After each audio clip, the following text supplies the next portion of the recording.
I want to be honest about something before I tell you the rest. I didn't build the bunker because I was afraid of zombies. I built it because I was afraid of people. That distinction matters now more than it ever did. Because the thing that almost killed everyone inside wasn't the infected clawing at the hatch. It was me. My decisions, my blueprint, my lock. My name is Daniel Voss. I'm 41 years old. I was a civil engineer for 11 years before I switched to private consulting, mostly soil assessments, drainage systems, the kind of work that makes your relatives' eyes glaze over at Thanksgiving. But I understood load-bearing walls. I understood pressure differentials. I understood how to make something that wouldn't collapse when the ground shifted. And I understood that the world was shifting, not in a conspiracy way, not in a bunker forum, shortwave radio way. I read infrastructure reports. I watched supply chain brittleness compound year after year. I watched the bird flu mutations in Southeast Asia, the antibiotic resistance curves, the way every pandemic simulation ended with the same conclusion. We weren't ready, and we wouldn't be ready, because readiness isn't profitable until it's too late. So I spent 14 months building something underground beneath my property in rural western Pennsylvania. 3 acres of wooded hillside, no neighbors within earshot, a sloped grade that made drainage simple and concealment natural.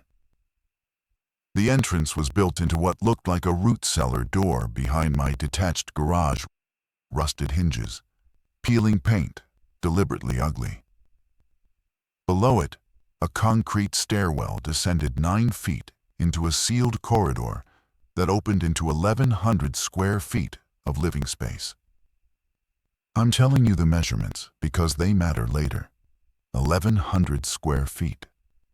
Enough for 2 people to live comfortably for 6 months. Enough for 4 people to survive 3 months with discipline.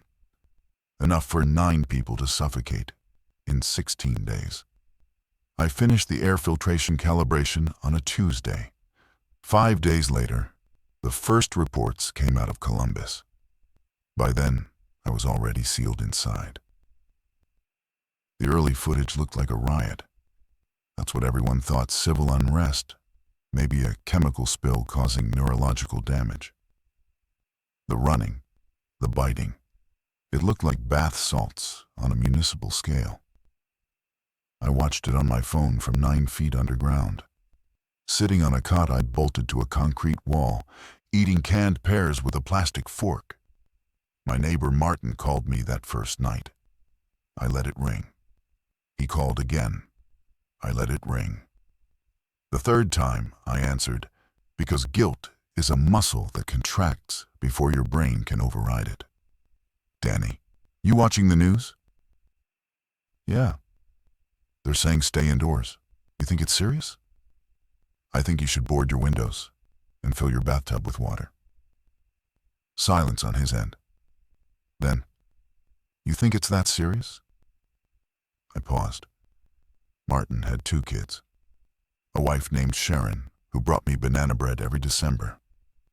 A golden retriever named Captain, who barked at my truck every morning. Fill the bathtub, I said, and don't open the door for anyone you don't recognize. I hung up. I didn't tell him about the bunker. I didn't tell him I was already inside it. I didn't tell him about the 900 gallons of stored water, the 4-stage filtration system, the solar battery bank connected to surface panels disguised as old roofing material. I didn't tell him any of it, because the math only worked if nobody knew. That silence is the first thing I have to live with. It's not the worst thing. But it was the first. By Wednesday morning, the news was using the word outbreak, without quotation marks. By Wednesday afternoon, the governor activated the National Guard. By Wednesday night, the cell towers in my county went dark. And the last thing I saw on my screen before it became a useless rectangle of glass was a helicopter shot of Interstate 79. Both lanes gridlocked, doors hanging open, and shapes moving between the cars that didn't move like people anymore. I turned off the screen. I checked the hatch seal. I listened to the silence above me, and I waited. The bunker wasn't a hole in the ground. I need you to understand that. People imagine preppers in damp root cellars surrounded by ammunition and paranoia. What I built was a system. Every component existed for a reason, calculated against a specific failure scenario. The main living area was 22 feet by 30, poured concrete walls with spray foam insulation behind interior paneling. I used marine-grade moisture barriers because groundwater in that region runs high in spring. The floor was sealed epoxy over concrete, easy to clean, impossible to rot. 2 sleeping alcoves with privacy curtains. A composting toilet system venting through a 4-inch PVC run that exited 50 yards uphill through what looked like a groundhog burrow. A galley kitchen with a propane 2-burner, gravity-fed water from a 600-gallon cistern, and dry food storage in vacuum-sealed 5-gallon buckets. The air system was the piece I was proudest of. A passive ventilation design with 2 intake shafts disguised as dead tree stumps on the hillside, each fitted with HEPA filters and manual dampers I could shut from inside. Positive pressure maintained by a 12-volt blower running off the battery bank. The solar panels trickled charge during the day. The batteries carried us through the night. If everything failed, there was a hand crank backup that would keep air moving at survival minimum volume for as long as someone was willing to turn it. I had planned for 1, possibly 2.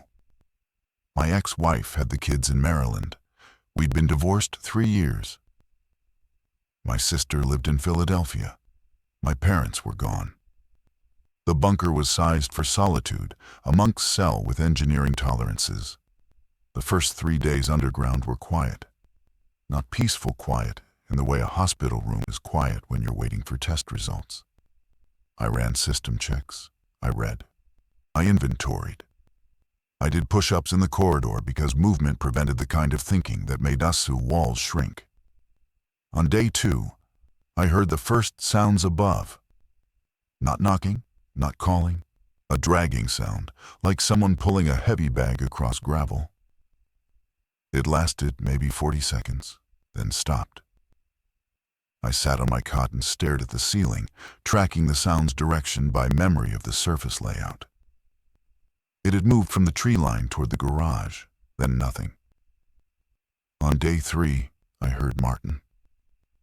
His voice was muffled by 9 feet of earth and a steel hatch, but I knew it the way you know any voice that's greeted you across a property line for 6 years. Danny, are you in there? Danny, please. He was at the garage. He'd found the cellar door, or he'd always known it was there and never cared until now. I sat at the bottom of the stairwell and pressed my palms against my knees and did not move. His voice came in waves, desperate, then angry, then desperate again. Sharon's hurt, Danny. Please. I know you're in there. I saw the solar panels, Danny. I know what this is. The solar panels. Disguised as roofing material, but Martin had been on my property 100 times. He'd helped me reshingle the garage 2 summers ago. Of course, he'd noticed something different. Of course he had. I sat there for 22 minutes. I counted. His voice went hoarse. At one point I heard Sharon, a thin sound, not words exactly, more like a sustained moan that could have been pain or could have been something else entirely. Then I heard Captain bark. Once, sharp and terrified. Then silence. I didn't open the hatch. I want to be clear about that. I sat at the bottom of those stairs with my hands shaking and my jaw locked, and I did not open the hatch because the math hadn't changed.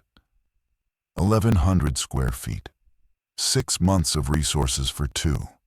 3 months for 4. And Sharon sounded that moan. I didn't know what it meant, but I knew what it might mean. and might was enough to keep my hands at my sides. That's the second thing I have to live with. Martin never came back to the door. By day 4, the sounds above had changed. The isolated dragging had become a kind of ambient texture, irregular footsteps. Things falling, a distant crack that might have been a gunshot or a tree branch breaking under weight. The bunker's insulation muffled everything into suggestion. I couldn't see. I could only interpret. I had no radio communication.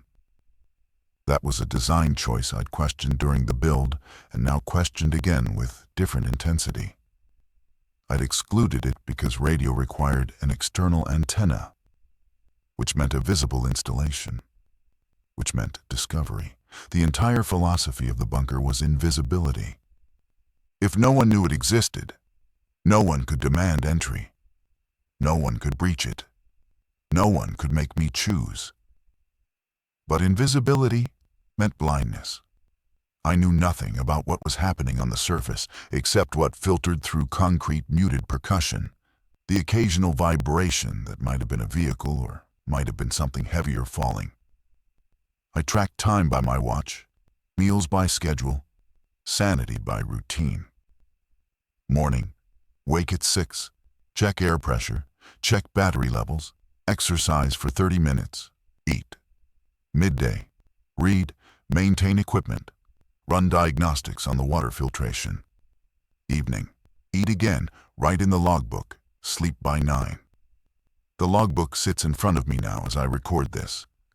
Day 4's entry reads, no contact since yesterday. Ambient noise decreasing. Either the situation is resolving or the local population is gone.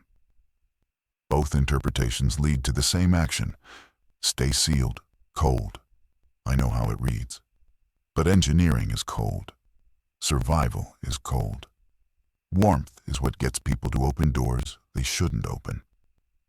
On the afternoon of day 4, I heard something I couldn't categorize. A rhythmic, metallic sound, coming from directly above the hatch. Not knocking, more like someone testing the hinges, pulling at the door with something leveraged, probing the mechanism. It wasn't Martin's voice. It wasn't any voice. Just the methodical investigation of metal against metal. The hatch was secured from inside with a crossbar system, 2 steel rods seated into concrete-anchored brackets. Even with the external lock defeated, the door couldn't open inward. I designed it specifically for this scenario. Someone finds the entrance, someone tries to force it, and the physics say no. The metallic testing lasted about 10 minutes. Then it stopped. Whoever or whatever had been up there moved on. I marked it in the logbook and noted my heart rate. Elevated. Hands steady. Decision unchanged. That night I dreamed about Captain. The golden retriever sitting in my living room upstairs, looking at the door to the garage, waiting for me to come out. In the dream, his eyes were wrong, not infected, not milky or hemorrhaged, like the news footage had shown, just sad. Profoundly, impossibly sad, in the way only a dog's eyes can manage. I woke at 2 in the morning and couldn't return to sleep. I sat in the dark and thought about the oxygen calculations. Here's what the math said. The passive ventilation system drew approximately 200 cubic feet of fresh air per minute through the intake shafts. At that rate, one human adult consumed roughly 0.5 cubic feet of oxygen per minute at rest. Even with the blower off, the passive differential could sustain one person almost indefinitely. 2 people comfortably. 3 people with mild CO2 accumulation over time. 4 people would trigger the monitoring alarm within 72 hours, requiring supplemental mechanical ventilation. I ran these numbers again because I already knew, somewhere in the part of my brain that plans 3 moves ahead, that the hatch wasn't going to stay sealed forever. Not because someone would breach it, because eventually I would open it. Not out of kindness, not out of guilt. Because the sounds above were becoming fewer, and fewer sounds meant fewer living people, and fewer living people meant whatever I emerged into would be shaped entirely by the choices I'd made, while sealed away. I was engineering my own aftermath. Every hour inside was an hour of surface reality being decided without me. And an engineer who can't assess conditions is an engineer building blind. Day 5. I made a decision that changed everything. I opened the hatch. The hatch opened into the smell first, not rot, something sharper and more chemical, like copper left in standing water. The garage was dim. The single window on the east wall showed gray morning light filtering through grime, and something dark smeared across the outside of the glass. I climbed the stairs with a crowbar in my right hand and a flashlight in my left. The crossbar slid out of its brackets smoothly. I'd greased the contact points during installation, which seemed absurdly meticulous now, like polishing shoes before walking into a fire. The garage was empty. My truck still sat where I'd parked it, keys in the cup holder. The garage door was down. Nothing disturbed inside except a thin layer of dust that shouldn't have accumulated in 5 days. Then I realized it wasn't dust. It was ash. Fine gray particulate drifting in from gaps around the door frame. Something had burned. Something large, upwind. I moved to the garage's side door and opened it 2 inches. The property looked wrong in ways my mind struggled to sequence. Martin's house, visible through the tree-lined front door open, hanging by one hinge. My own house, 30 feet away intact, but the back porch screen torn outward, not inward, as though something had exited through it at speed. The road beyond my driveway was empty. No cars, no bodies, no movement. I stepped outside. The morning air tasted like autumn burning leaf smoke and something beneath it. The sky was overcast, low clouds pressing down with a weight that felt intentional. I made it 15 feet from the garage before I saw the first body. It was face down in the drainage ditch along my property line. Male, middle-aged, wearing a bathrobe and one shoe. The back of his skull was caved inward, not bitten, not clawed, but struck. Someone had hit this man with something heavy from behind while he was running. I didn't recognize him. He wasn't Martin. He wasn't anyone from the immediate road. A stranger, dead in my ditch in a bathrobe. I crouched beside him without touching. Studied the wound. The skin around it was gray, but not the gray of decomposition, a different gray. Ashen, bloodless, as though circulation had stopped long before the blow landed. I noticed his fingernails, torn, packed with dirt and something organic. He hadn't been running. He'd been pursuing. Someone had put him down from behind while he was chasing. I stood up and looked at the tree line with new understanding. The shapes I'd heard moving through darkness above me, they weren't all victims. Some of them were the reason others became victims. I moved toward Martin's house. Not because I wanted to, because I needed to know if the sound Sharon had made on day 3 meant what I feared it meant. His front door hung open into a living room I'd sat in dozens of times. Thanksgiving football, summer cookouts bleeding into evening beer on the couch. The television was shattered, the couch overturned. A lamp on the floor, its ceramic base broken into 3 pieces arranged in a pattern that suggested they'd been stepped on sequentially by someone moving fast through the dark. Captain's leash hung on the hook by the door. The collar was still attached. The kitchen was worse. Not because of violence, because of evidence. The back door was barricaded from inside with the kitchen table, chairs stacked on top, wedged under the doorknob. Someone had built a defense and then abandoned it, because the barricade was intact, but the window above the sink was shattered outward. They'd climbed out through the window, which meant whatever they were running from was inside the house with them. I checked every room. No Martin, no Sharon, no kids, no captain, no blood either. Which should have been comforting, but wasn't, because the bodies I was finding elsewhere all shared that same gray bloodlessness. Whatever this infection did, it didn't make people bleed. It made them stop bleeding. It made them dry. I returned to my property with a new inventory of information and a decision calcifying in my chest. The bunker was mine.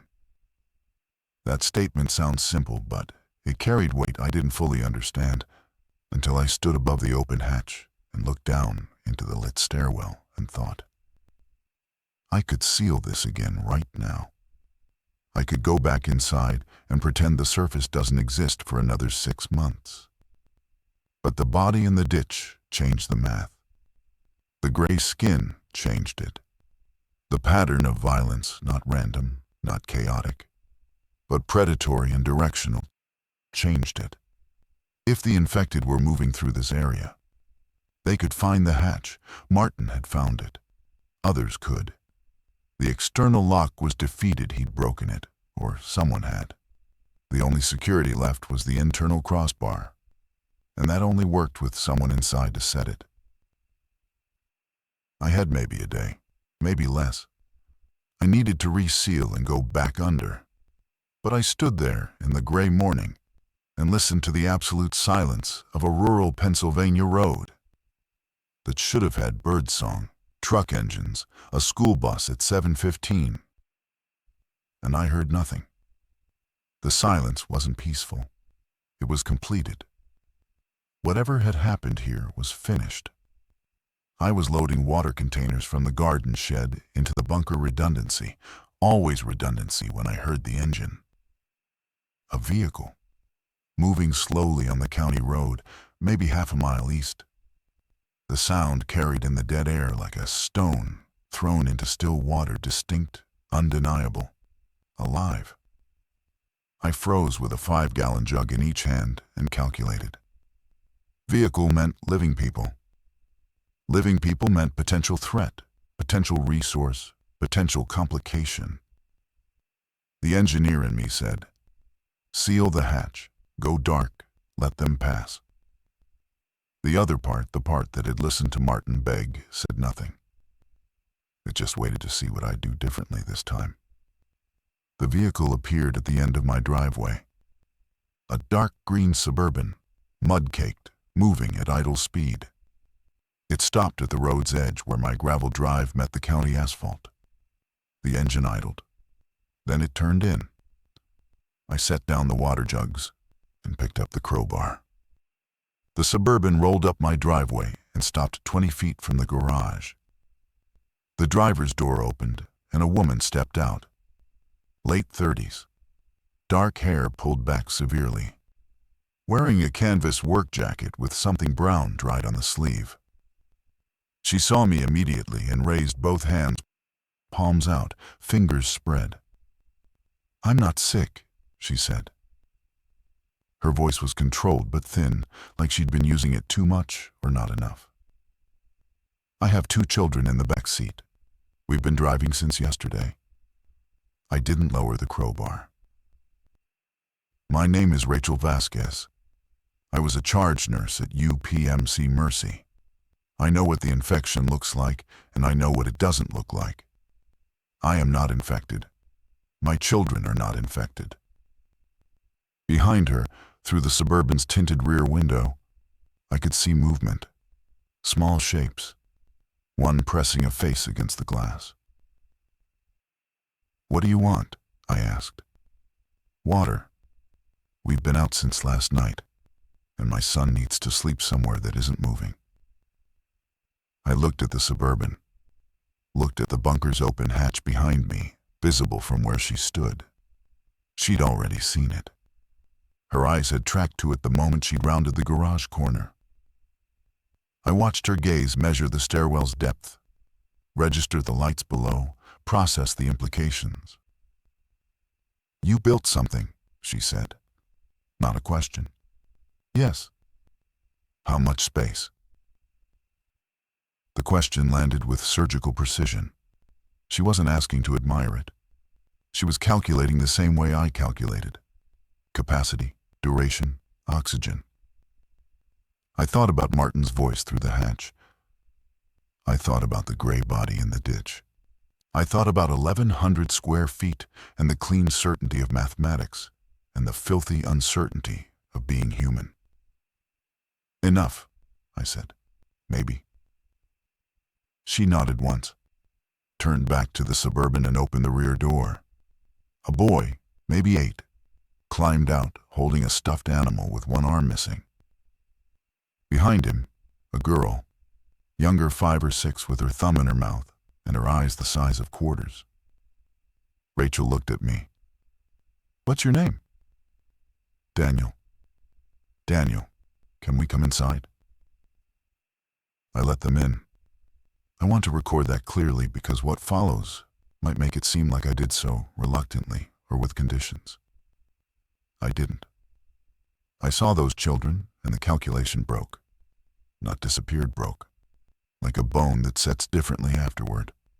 Rachel carried 2 bags. One medical, I recognized the Red Cross insignia and the structured shape of a trauma kit. The other personal clothes, a folder of documents, a children's book with a torn cover. Her children descended the stairs silently, holding hands, and when they reached the bottom, the boy, Mateo, looked around the bunker with an expression I recognized. Not fear. Assessment. He was mapping exits. 8 years old and already mapping exits. His sister was Clara. She didn't speak for the first 6 hours.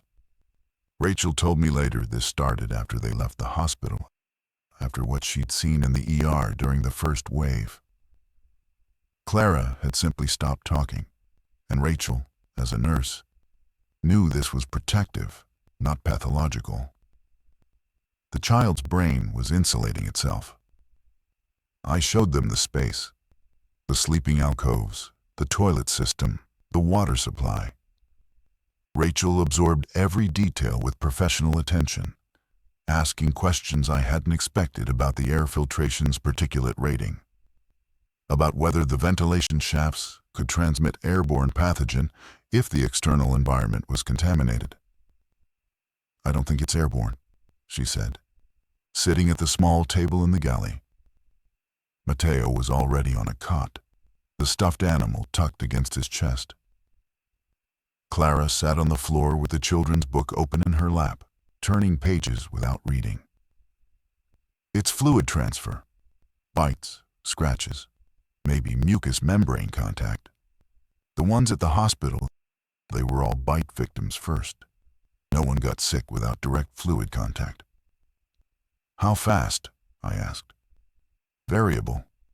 Shortest I saw was 40 minutes. Longest was maybe 6 hours. It depends on the wound location. Closer to the central nervous system, faster the conversion. She said conversion the way engineers say failure mode. Clinical, precise. A thing that happens according to principles, whether you like it or not. I recalculated the supplies. 4 people. 3 months reduced to 6 weeks, with aggressive rationing. The water was the limiting factor. 900 gallons divided by 4 people at minimum consumption gave roughly 75 days. Food would stretch longer. I'd stored primarily calorie-dense staples, but oxygen the air system. How long can we stay? Rachel asked, reading my silence. 8 weeks, maybe 9 if we're disciplined. And then? Then we have to surface. She nodded, didn't argue. Didn't push for comfort or false assurance. She looked at her children and then at me and said, "That's enough time to know whether the initial wave burns out. Most acute infections peak within 6 weeks. Either the hosts degrade without sustenance, or they don't. Either way, we'll know." I respected her immediately. Not warmth respect. The kind you feel for someone who looks at the same numbers you do and doesn't flinch. We established routines within 24 hours. Rachel took charge of medical monitoring, twice daily temperature checks for all four of us, wound inspection, hygiene protocols for the composting system. I managed infrastructure, battery levels, air quality readings, water distribution. Mateo was given the job of log keeper. Every morning, he wrote the date on the wall with a grease pencil, and beneath it, a single observation. His first entry read, Day 1, underground, quiet. Clara didn't participate in routines. She sat. She turned pages. Occasionally, she drifted to the air vent and stood beneath it with her face tilted up, feeling the faint push of moving air against her skin. Rachel watched her without interfering. The first night, with all four of us inside, I lay on my cot in the dark and listened to breathing that wasn't mine. 3 patterns, 3 rhythms, 3 lives my blueprint now had to sustain. The math had changed. The bunker hadn't. I stared at the ceiling and felt the concrete pressing down with a new quality, not shelter anymore, but obligation. 9 days in. Topside sounds had become infrequent, a scrape across the garage roof on day 7. Something heavy falling in the direction of the county road on day 8. Then nothing. The silence above had calcified into permanence, and with it came a different kind of pressure. Not the fear of what was outside, the growing friction of what was inside. Rachel and I worked well together in practical terms. She understood systems. She followed protocols without resentment. But by day 9, the space between us had developed a texture, not hostility, but awareness. Awareness of how I rationed the water. Awareness of how she positioned herself between me and her children when I moved through the main room. Awareness of how our breathing filled a space designed for one. Mateo adapted with a child's terrifying flexibility. He created a universe within the bunker, naming sections, establishing rules for his stuffed animal, drawing maps on scrap paper that reimagined the concrete space as an explorer's vessel. He talked to himself in low narrative, constructing stories in which the bunker was traveling somewhere, rather than hiding from something. Clara still didn't speak. But on day 9, she did something new. She walked to the hatch stairs and sat on the bottom step and looked up at the sealed door above. She sat there for an hour without moving. When Rachel finally guided her back to the sleeping alcove, Clara resisted, not violently, but with a weight, a gravitational pull toward that stairwell that required effort to overcome. She wants out, Rachel said quietly after the children were asleep. She can't go out. I know that. I'm telling you what's happening so you understand what you're seeing. I heard the edge in her voice. Not anger at me, specifically anger at the architecture of our situation. A child who needed sky was inside a concrete box because a man had decided concrete was safer than sky. How long was she like this before? I asked. Before you found me?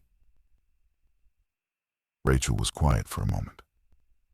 She talked before the hospital. She was normal before the hospital. Chatty even. Loved questions. Why is the sky blue? Why do dogs lick? Why do we dream? Rachel's voice thinned. She asked me why the man in bed 4 was biting the nurse. I didn't have an answer that made sense to a 5-year-old. So I grabbed her and ran. And she hasn't asked anything since. I looked at the air vent where Clara liked to stand. The ventilation shafts, I said. The intake points.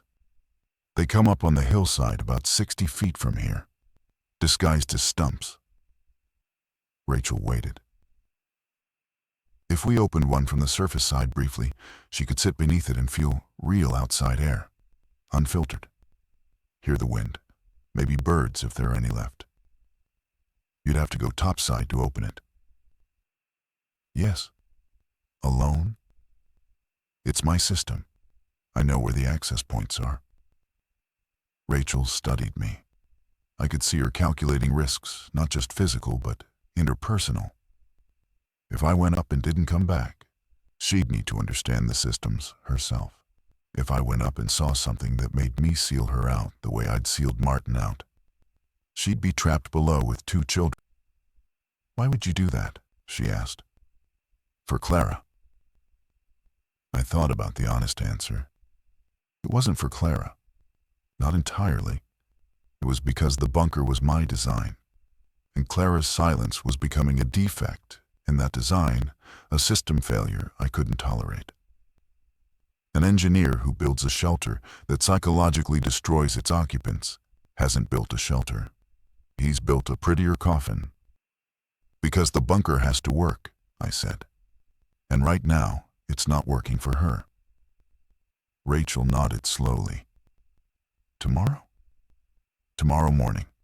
First light through the shaft, based on orientation. I'll go up, open the grate, and come back within 10 minutes. Take the crowbar. I always take the crowbar. She almost smiled. Almost. I surfaced at dawn on day 10. The hatch opened into silence. No dragging, no movement, no sound at all, except wind through bare branches. The ash smell had faded, replaced by something organic and wet. Decomposition, but distant. Not on my property. I moved through the tree line toward the eastern hillside, following the buried path of the ventilation shaft. I'd marked the route during construction with notched stones, subtle, nearly invisible unless you knew what to look for. The crowbar hung from my belt loop, swinging against my thigh with each step. The first intake shaft was 53 feet from the hatch entrance, positioned in a natural depression between 2 oak roots. The stump disguise looked undisturbed, moss growing on the cap, leaf litter accumulated naturally. No footprints around it. No sign anyone or anything had investigated. I knelt and unscrewed the maintenance access panel on the shaft's base. Inside, the HEPA filter canister sat in its housing. I removed it, exposing the raw shaft, a 12-inch diameter tube running 9 feet down the main living area. Unfiltered air now had a direct path inside. I leaned close to the opening and listened. Silence from below. They were still sleeping, or Rachel was waiting, watching the vent for confirmation. I left the filter out and replaced the panel loosely enough to prevent rain entry, but open enough for genuine airflow. Clara would feel it. Real air. Pine and wet earth and whatever the wind carried from beyond our hill. I should have gone back immediately. That was the plan. 10 minutes, surface to bunker, in and out. But I stood on that hillside in the gray morning and looked out across the valley below. And I couldn't move. The county road was visible from this elevation, a gray ribbon cutting through fallow farmland. Along it, vehicles sat abandoned in a pattern that told a story. A convoy had formed, moved south, then stopped. Doors open. Some vehicles angled into ditches. One overturned completely, its undercarriage exposed like a dead animal's belly. Beyond the road, where the Harrigan farm spread across 200 acres of soybean fields. Columns of smoke rose from 3 separate structures. Not fresh smoke, thin gray streams from embers, days old, winding down to nothing. And among the vehicles, I could see them. Not moving, standing. 7, no. 9 figures positioned along the road at irregular intervals. Not clustered, not walking. Just standing in the gray morning light, with their arms at their sides and their faces turned in the same direction. South. All of them facing south, like weather vanes oriented to the same wind. They were still. Absolutely still. I watched for a full minute without seeing any of them shift weight or turn or even sway. They stood the way telephone poles stand, driven into position and forgotten. This wasn't the frenzied violence of the first night footage. This wasn't pursuit. This was something else. A phase I hadn't anticipated. The infected weren't hunting. They were waiting, or listening. I backed away from the hillside with exaggerated care, placing each foot on established ground, avoiding sticks and dry leaves. The crowbar stayed tight against my leg to prevent swinging. I retraced my path to the hatch, descended, sealed the crossbar, and sat on the bottom step, breathing through my nose until my pulse returned to normal.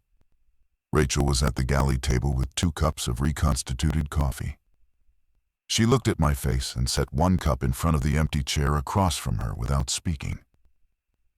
"The vent is open," I said. "Clara will feel it." "And?" "There are infected on the county road. 9 that I could see. They're not moving. They're standing in the road, facing south." Rachel's hands wrapped around her cup. Standing. Motionless. All oriented the same direction. "That's new behavior," she said. "At the hospital, they were constant motion. Never still. If they're stationary now, it means they've changed. Or they're conserving energy between stimuli. Or they're degrading," Rachel offered. "Motor function decline." "Maybe." We sat with our separate interpretations and drank terrible coffee and listened to Clara's breathing from the sleeping alcove. Steady, small, unaware that somewhere above her, 9 figures stood in a road and waited for something neither of us could name. Clara found the open vent on day 11. She stood beneath it at 6 in the morning, face tilted upward, and I watched something move across her expression that I can only describe as recognition. Not of a specific thing of a category. Outside still existed. The world above the ceiling was real and continuous, and touching her face with cold fingers of October air. She stayed there for 20 minutes. Rachel let her. I let her. We drank our coffee and let a 5-year-old commune with the wind. On day 12, Clara said her first word in 3 weeks. She was standing beneath the vent, and she said, "Birds." Rachel froze. I froze. Mateo looked up from his drawing. "I hear birds," Clara said. Her voice was small and rough from disuse, like a hinge that needed oiling. But it was there, present, returned from wherever it had gone. Rachel moved toward her daughter slowly, the way you approach a wild animal you don't want to startle. She knelt beside Clara and listened. From the vent, filtering down through the shaft, through the exposed opening I'd left unfiltered on the hillside. Birdsong. Thin, distant, but undeniable. Something with wings was alive up there and singing about it. "Sparrows," Rachel said, tilting her head. "Maybe finches." Clara looked at her mother. "Can we go see them?" The question hung in the concrete air like a physical object. Rachel looked at me. I looked at the hatch stairs. "Not yet, baby," Rachel said. "But we can hear them. That's good. That means good things are still out there." Clara accepted this with a child's pragmatic flexibility and returned her attention to the vent. But the question didn't dissipate. It stayed in the room, lodged between us, growing sharper each day. Because Clara was talking now. And talking meant wanting. And wanting meant the bunker's walls were going to become a different kind of cage. Not one that held danger out, but one that held need in. Day 14. 2 weeks underground for me, 4 days for Rachel and the children. Mateo's wall log read, Day 4. Clara talked. Dad would be happy. I read it when he wasn't looking and felt something collapse inside my chest that I couldn't engineer back into shape. That night, Rachel and I argued for the first time. Not loudly, the children were sleeping, but with a controlled intensity that made the walls feel thinner. "We should be planning to leave," she said. "Not just waiting." "Leave and go where?" "South. The military was establishing corridors south." I heard it on the radio before the stations went dark. If those things on the road are facing south, maybe they're drawn toward population density. We go north, away from whatever they're oriented toward. You want to drive north in winter with 2 children based on the directional posture of infected we don't understand. I want to have a plan beyond sitting in a box until the water runs out. She wasn't wrong. The water calculation was fixed. 75 days total, minus 14 already elapsed, left 61. After that, we surfaced regardless. The question was whether we surfaced with preparation and intention, or with desperation and depletion. "Give me 1 week," I said. "I'll do surface reconnaissance, map the infected positions, find a route, assess vehicle availability. And if in 1 week the situation is worse, then we make a different plan. And if in 1 week you decide the bunker is more survivable alone." The question was a blade, direct and clean. She was asking if I would seal her out the way I'd sealed Martin out, whether my history would repeat inside new circumstances. I looked at her across the dim table and said the only true thing I had. "I let you in. That math doesn't reverse?" She held my gaze for a long time. Then she nodded once and went to her sleeping alcove and pulled the curtain. I sat alone in the main room and listened to 4 sets of lungs breathing my air, and felt the crossbar on the hatch like a bone in my throat, holding something closed that part of me wanted open, and part of me never wanted to move again. Day 16. I went topside for the second reconnaissance. This time I carried the crowbar, a small pair of binoculars I'd stored in the emergency kit, and a mental map of my planned route. Hillside to the county road overlook, then along the tree line to Martin's property, then back. 30 minutes maximum. The infected on the road had moved. Not far, maybe 100 yards south of their previous positions, but they were no longer standing. 2 were seated on the asphalt, legs folded beneath them, heads bowed forward. The others had dispersed slightly, some drifting toward the ditch line, one standing against an abandoned pickup truck, with its forehead pressed against the driver's window. Their stillness was different now, less unified, more individual, like a formation breaking down into separate trajectories of decay.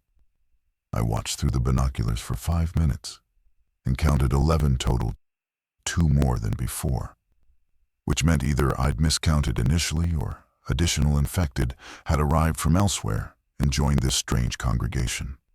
None of them looked toward the hillside. None reacted to the wind shifting. They seemed insensible to everything except whatever internal signal kept them oriented roughly south. I moved to Martin's property. His house was as I'd left it, door hanging, kitchen barricaded, window broken outward. But something new. The front yard had been disturbed. Deep furrows in the ground, like someone had dragged something heavy across the lawn. The furrows led from the front porch toward the tree line behind his house and disappeared into the undergrowth. I didn't follow them. Instead, I circled back toward the county road's southern junction, staying in the trees. A quarter-mile from my property, where the road curved past the old Miller barn, I found what I wasn't expecting. A camp. Recent. 2 vehicles, a sedan with a shattered rear window, and a pickup truck with Pennsylvania plates parked behind the barn, deliberately hidden from road view. A tarp strung between the truck bed and the barn wall, creating a lean-to shelter. Beneath it, sleeping bags, a camping stove, empty water bottles, and a man sitting on the truck's tailgate, holding a shotgun across his knees, watching me emerge from the tree line with an expression of absolute zero surprise. "Figured someone was alive up this hill," he said. "Saw the solar setup on that garage roof. New panels on old wood. Dead giveaway." He was maybe 50. Weathered face, gray stubble, hands that suggested manual labor as a life rather than a hobby. His name, he told me after I'd stood motionless for 15 seconds without responding, was Gil Harrigan. The farm across the valley was his, or had been, before 3 of his barns caught fire and his wife of 27 years tried to bite through his forearm. "She got close," he said, rolling up his sleeve to show a bruise the size of my fist, purple, green, and swollen, but unbroken skin. "Didn't break through. The jacket took the worst." Behind the barn, I could hear movement. More than one person. "How many?" I asked. "6, counting me. Found each other over the past week. 2 from down the road, couple from the gas station in Elderton, and 1 kid from the college. Drove up from campus when everything went south. 6 people. Camped a quarter mile from my bunker. Close enough to have seen me surface, close enough to have tracked me home." "You said solar panels," I said. "On my garage. Saw them 3 days ago when I scouted this direction. Didn't approach. Figured whoever built that was either dead inside or alive and armed." He looked at the crowbar in my hand. "Guess it's option 2. What do you want, Gil?" He set the shotgun down on the tailgate. Deliberate gesture. "Same thing everyone wants. Somewhere that isn't a tarp behind a barn with winter coming. Somewhere with walls that mean something." He didn't ask directly. He didn't have to. The question was structural. 6 people, a quarter mile away, approaching winter, with full knowledge that something better existed beneath my garage. The math screamed. 1,100 square feet. 75 days of water for 4. 6 more bodies would collapse the timeline to nothing. "I can't house you," I said. "The space isn't—" "Not asking for a bedroom," Gil interrupted. "Asking for a partnership. We have things. Fuel, ammunition, medical supplies we pulled from a pharmacy in Carlton. You have shelter. There's a structure here that works for both sides." I looked at the barn, at the hidden vehicles, at the tree line between here and home. "I need to think." "Think fast," Gil said. "Winter doesn't negotiate." I returned to the bunker and told Rachel everything. She listened with her hands flat on the table, fingers spread, the way she held them when she was processing multiple variables at once. 6 people, she said. 6, plus us 4. 10 total. Your system was designed for 2, comfortably. This isn't about comfort anymore. Rachel looked toward the sleeping alcove where both children were drawing with the grease pencils Mateo had claimed as art supplies. What did he offer? The supplies specifically? He mentioned fuel, ammunition, pharmacy supplies. He didn't give inventory numbers. Antibiotics? He said medical supplies. I'd have to verify. Rachel's jaw tightened. Clara's had a cough since yesterday. Nothing severe, but in a sealed environment with limited ventilation adjustment, any respiratory infection spreads to everyone within 48 hours. If he has antibiotics, the bunker can't hold 10 people, Rachel. The oxygen math collapses. At 10 occupants, the passive ventilation system becomes inadequate within hours. We'd need the mechanical blower running continuously, which drains the battery bank faster than solar can replenish in November. We'd be choosing between air and light within a week. Then not inside, she said. Adjacent. I looked at her. Your garage, your house. They're still standing. If his group fortified the house, boarded windows, established watch rotations, they could occupy the surface while we maintain the bunker as the fallback position. Two-tier shelter system. Surface group handles security and resource gathering. Bunker group maintains the critical infrastructure. If the surface is breached, everyone retreats below for short-term emergency shelter only. It was elegant. It was logical. It also required trusting 6 strangers with the knowledge of exactly where the bunker entrance was and exactly how to access it. If they know where the hatch is, I said, the hatch stops being mine. Rachel held my gaze steadily. It stopped being yours the day you let me in. There it was. The truth I'd been circling for days without landing on. The bunker wasn't a single-occupant lifeboat anymore. It hadn't been since the moment Mateo's foot hit the bottom stair. Every person who knew its location was a shared owner, whether I'd designed it or not. Ownership was a blueprint on paper. Occupancy was a reality in concrete. I went back to Gil the next morning with Rachel's proposal. He listened, chewing the inside of his cheek, shotgun resting against the truck tire. Your house, he repeated. We'd fortify your house. It's structurally sound. 2-story, decent sight lines from the upstairs windows. The back porch is compromised, but the frame's intact. We'd board it. And the bunker? Off limits except emergency. Maximum occupancy for short term only. You'd know where it is, but you'd stay above. And if above becomes untenable? Then we compress below and accept the reduced timeline. Gil looked toward his group 4 figures visible now behind the barn, watching our conversation with the body language of people who've learned to read situations at distance. A younger man in a denim jacket. An older woman with white hair pulled into a braid. 2 others partially obscured. My people need to agree, Gil said. I don't make decisions for them. Not anymore. Anymore? He looked at me with something complicated in his eyes. I made one decision for my wife. Locked her in the bedroom when she started showing symptoms. Thought I was protecting her.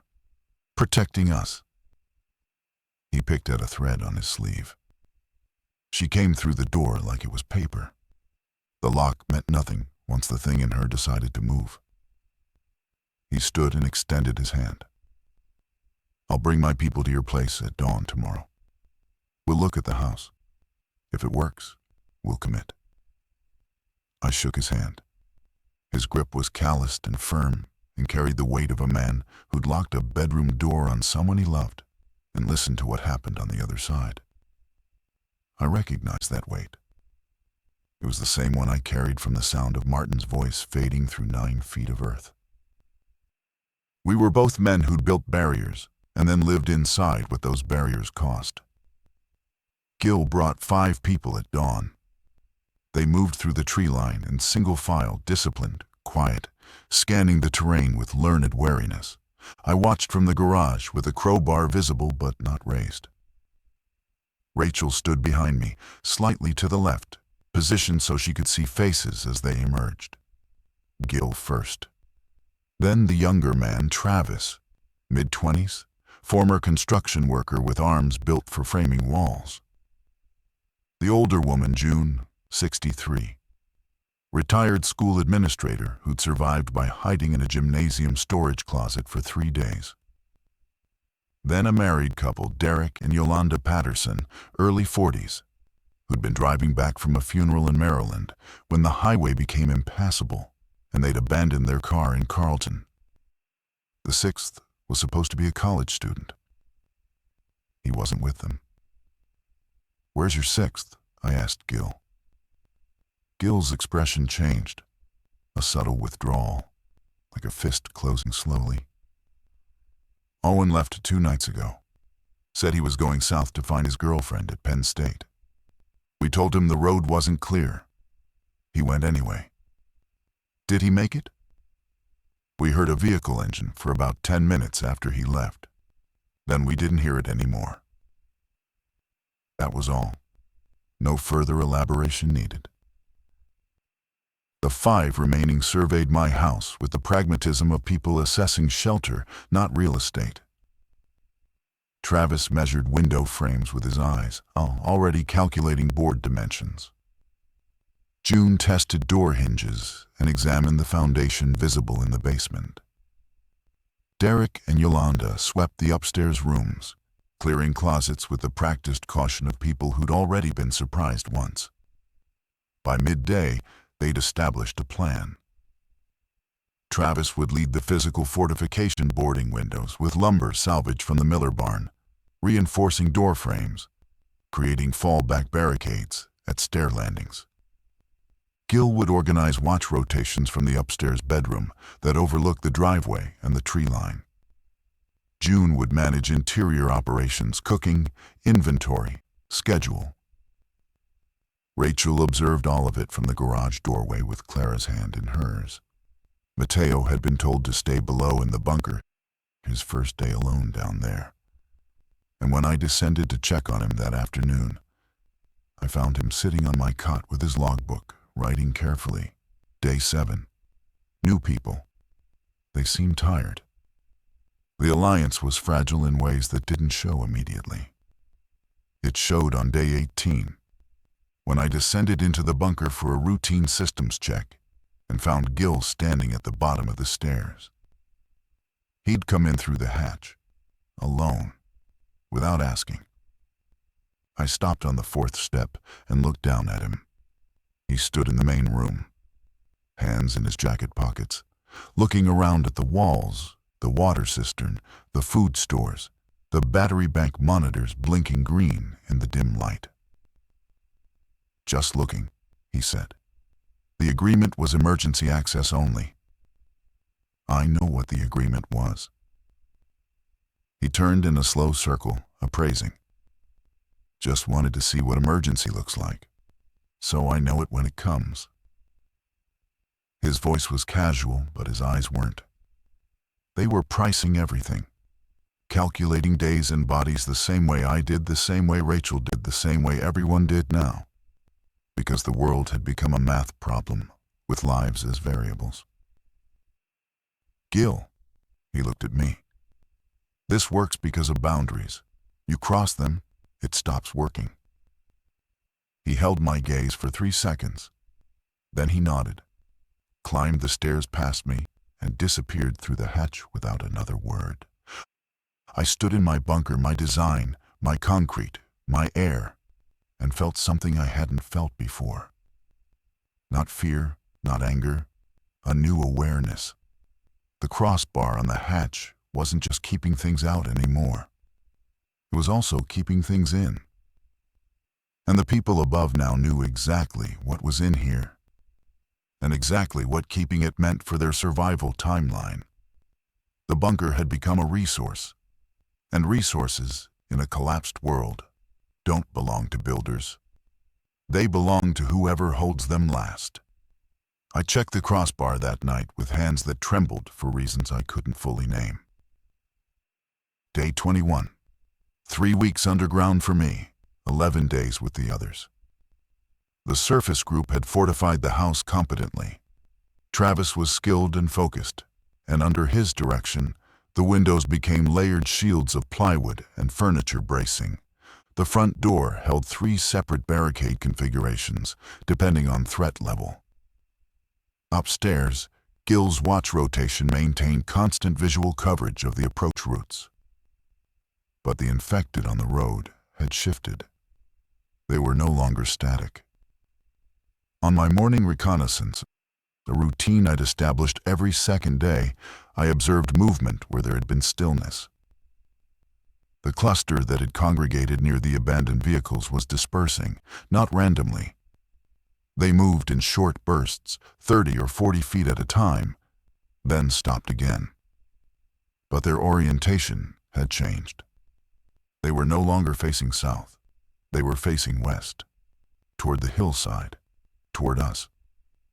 I reported this to Gil and Rachel separately. Gil received it with military economy. How far? Quarter mile. How fast are they moving? Intermittent. Maybe 100 yards per day at current rate. So, 2-3 days before they're in range. Rachel received it with medical triage clarity. Are they degrading? Motor function, are they slower than the initial reports? Some. 2 were crawling. The others are ambulatory but stiff, uncoordinated. Degradation, she said. The infection burns through motor neurons progressively. They're dying, Daniel. Slowly, but they're dying. They're dying and they're moving toward us. Something's drawing them. Sound, light, heat. Whatever we're producing up here, they're registering it. The generator. Travis had brought a small gasoline generator from the pharmacy run, used it to charge batteries and run a power drill during fortification. It ran for 4 hours on day 19. The sound would have carried across the valley on still air. I felt a cold thread pull through my chest. The bunker was designed for invisibility. The surface operation was not. Every nail driven, every board cut, every engine run was a beacon I'd never intended to light. We need to go dark, I said to Gil that evening. The 5 surface residents and Rachel gathered in the kitchen. No generator, no external noise, minimal movement visible from the road. We're not done fortifying, Travis said. The back wall. If they reach this property, fortification won't matter.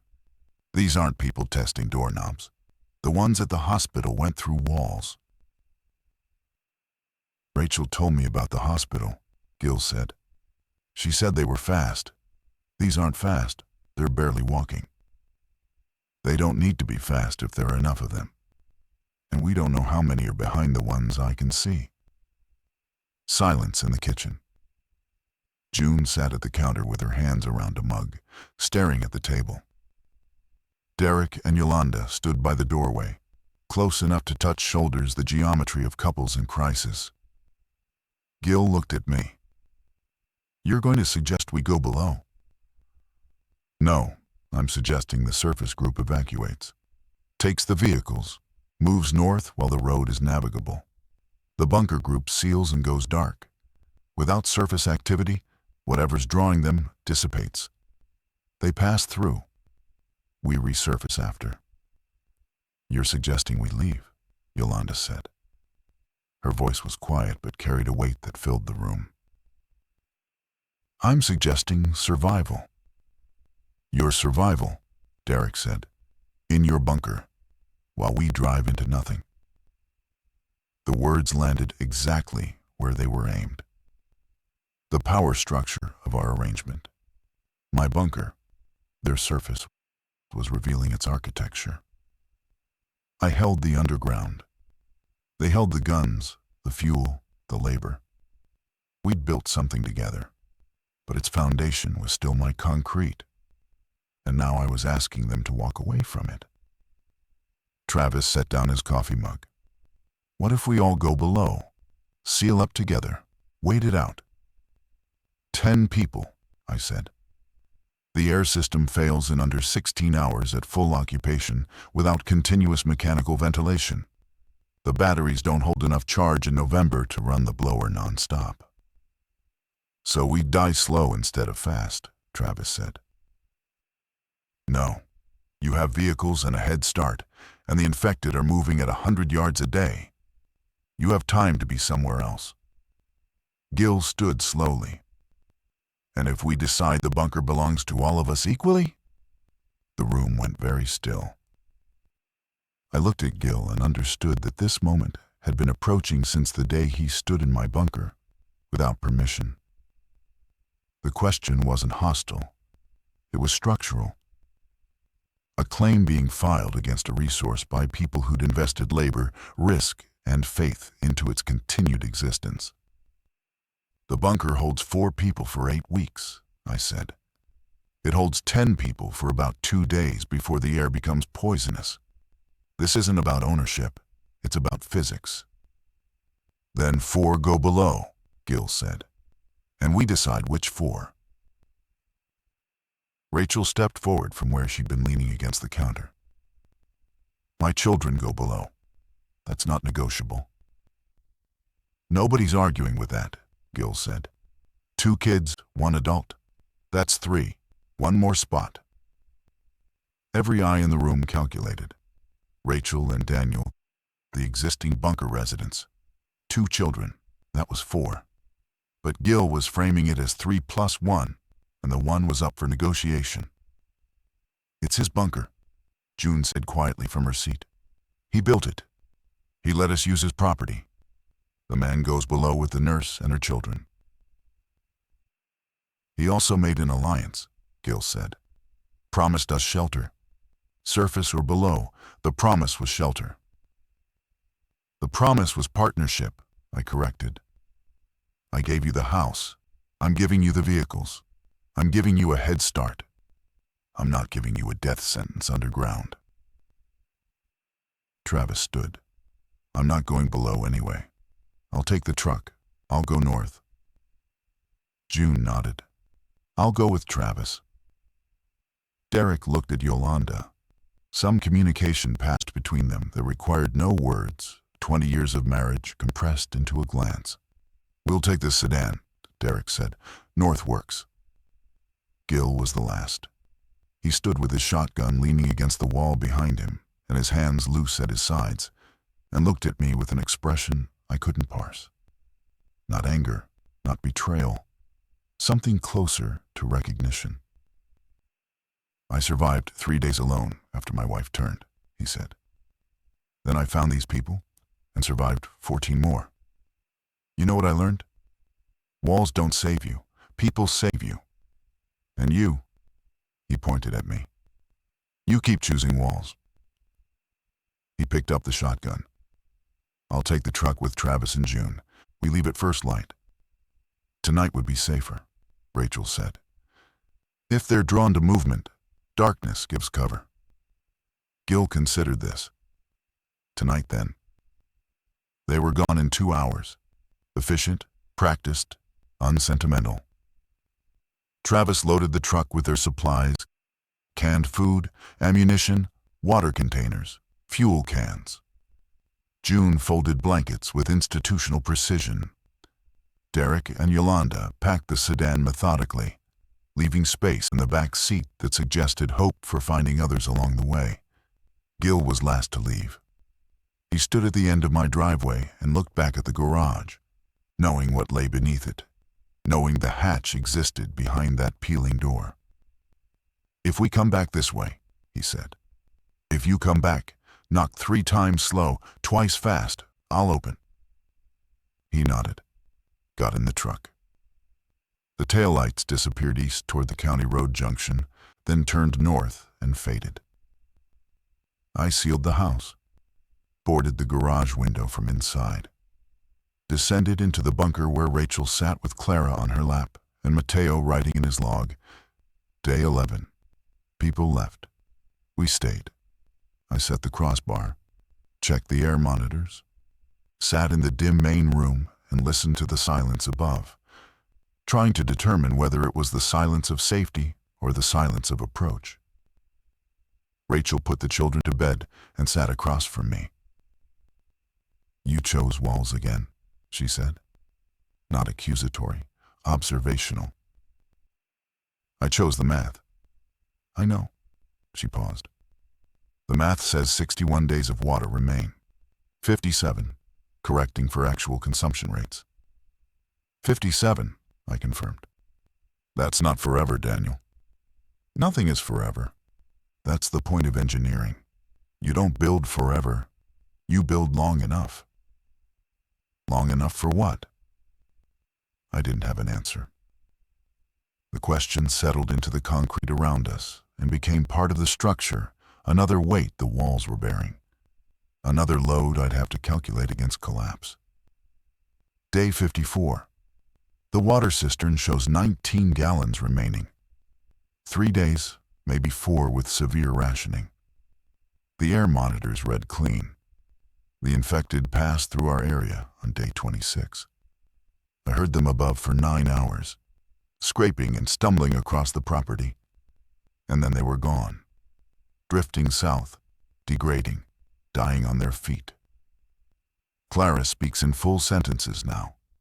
She asks questions again. This morning she asked, "When do we go outside for real?" I told her soon. I told her the truth.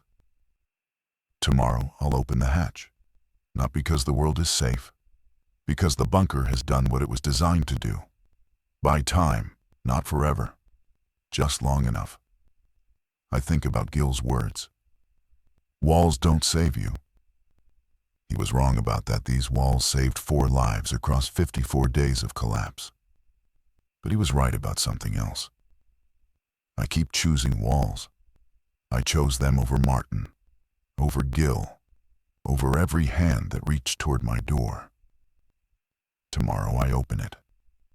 Not because I've changed, because the walls have done their work. And what remains, whatever's up there, requires something I cannot build. It requires walking out.